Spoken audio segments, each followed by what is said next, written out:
मनरेगा के कार्य को लेकर एक दिलचस्प मामला सामने आया है। मामला है जनपद अल्मोड़ा में विकासखंड ताकुला के ग्राम सपाकोट का। यहाँ एक साल पूर्व एक अतिवृष्टि हुई थी।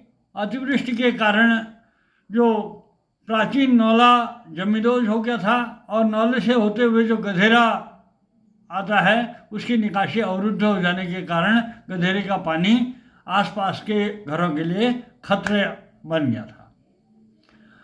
जो प्रभावित परिवार हैं उनके द्वारा इस मुद्दे को लेकर डीएम और आपदा प्रबंधन समेत आला अधिकारियों के संज्ञान में इसको लाया गया और आंदोलन भी किए गए।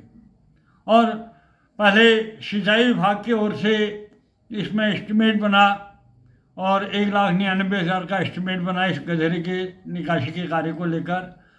फिर बाद में पता चला कि ये जब गांव वालों ने पुनः प्रभावित लोगों ने पुनः आंदोलन किया तो ब्लॉक स्तर से सारे अधिकारी वहाँ पर आए और उन्होंने वहाँ पर लिखित समझौता हुआ कि इसका नाले की मरम्मत का कार्य वित्त से होगा और ग्राम पंचायत के वित्त से होगा और गधेरे की निकासी और तटबंध आदि का निर्माण का कार्य मनरेगा से होगा।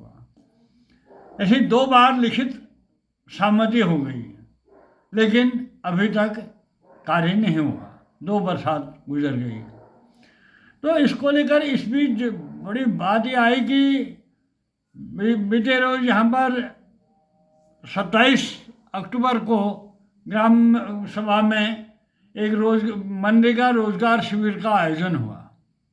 और मनरेगा रोजगार शिविर के आयोजन में यह बात साफ तौर पर आएगी कि मनरेगा के कार्यों को लेकर कि किसी की भी कोई करने में किसी की भी कोई रुचि नहीं है। अब ऐसे में यक्ष प्रश्न ये आया कि ये देवी आपदा से जुड़ा यह कार्य आखिर होगा तो अब आखिर होगा कैसे।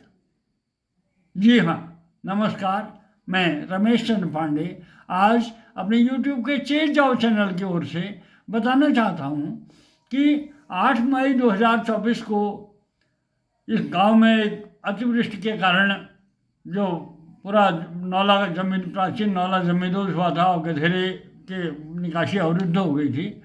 इसको लेकर जब प्रभावित परिवारों की ओर से आंदोलन किया गया तो उसमें यह तय हुआ था कि ये गधेरे की निकासी का कार्य जो 2,89,408 रुपये की धनराशि इसके लिए स्वीकृत हो गई। जलमोड़ नाला एवं तटबंध निर्माण की कार्य योजना हेतु 2,89,408 रुपये की सैंक्शन हो गई और बाकायदा ये सहमति हो गई कि इस कार्य को मनरेगा से कराया जाए। लेकिन 2 बार यह सहमति हो जाने के बावजूद कार्य नहीं हुआ।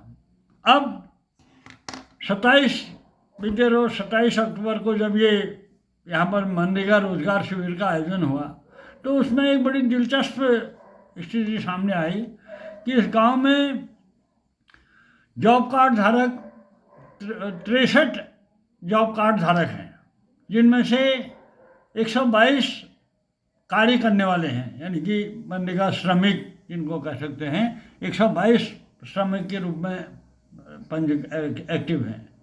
लेकिन 122 में से जो मनरेगा रोजगार शिविर का आयोजन हुआ तो उसमें मात्र 8 लोगों की उपस्थिति हुई और तमाम किसी ने भी ये जो देवी आपदा से जुड़ा ये गधेरे की निकासी का कार्य था इसको करने में किसी की ओर से भी कोई दिलचस्पी नहीं दिखाई। और ये सर्वसम्मति है उसमें बात प्रस्ताव आया कि रोजगार शिविर में मांग नहीं आने के कारण MR निर्गत नहीं किया जा सका है। और नवनिर्वाचित ग्राम प्रधान श्रीमती मनीषा आर्य ने ये बात कही कि नवंबर लास्ट में इस कार्य को आरंभ कराया जाएगा। अब देखने वाली बात होगी कि इसमें आगे क्या डेवलपमेंट होता है। हालांकि ग्राम विकास अधिकारी अमित खड़ाई द्वारा ये आश्वस्त किया गया है प्रभावित परिवारों को कि वो शीघ्र से शीघ्र इस कार्य को कराने की दिशा में प्रयासरत हैं। और अगर इस गांव के अगर श्रमिक नहीं होंगे तो आसपास के जो मनरेगा के श्रमिक हैं उनसे भी इस कार्य को कराने के लिए वो प्रयासरत हैं। जो भी होगा इस कार्य के प्रति ग्राम विकास अधिकारी ने जरूर अपनी गंभीरता दिखाई है। अब देखने वाली बात होगी कि ये एक बड़ा मामला ये है कि मनरेगा के कार्य को लेकर जो इसके क्या कारण हैं, इस बात को लेकर हमने जानना था। तो एक तो ये इसमें बात सामने आई कि 252 रुपये तो इसमें मजदूरी है श्रमिक की, और उसको लेकर अगर श्रमिक काम करेगा तो मस्टॉल लगेगा, उसकी कम से कम एक पखवाड़े के भीतर उसका भुगतान आता है अकाउंट पे ही, और 2 बार की इसमें हाजिरी लगेगी, पूरा फीस तमाम औपचारिकताएँ पूरी हैं। इसलिए अब 252 रुपये में कौन श्रमिक आज के टाइम में अब मजदूरी करने के लिए तैयार होगा, और क्या तमाम उसकी जो उसमें भी भुगतान में जो समय से भुगतान नहीं होना आदि तमाम कारण रहे। तो इसको लेकर आगे इस पूरे मामले में जो भी डेवलपमेंट होगा उसे आप सबके साथ साझा किया जाता रहेगा। फिलहाल जो हमारे राष्ट्र का एक मनरेगा रोजगार गारंटी योजना है, तो इसको करने में, इसके कार्य को करने में लोगों की क्या स्थिति है उसका एक छोटा सा एक नमूना आप सबके साथ साझा कर रहा हूँ। आगे इस पर जो भी डेवलपमेंट होगा उसे आप सबके साथ साझा किया जाता रहेगा।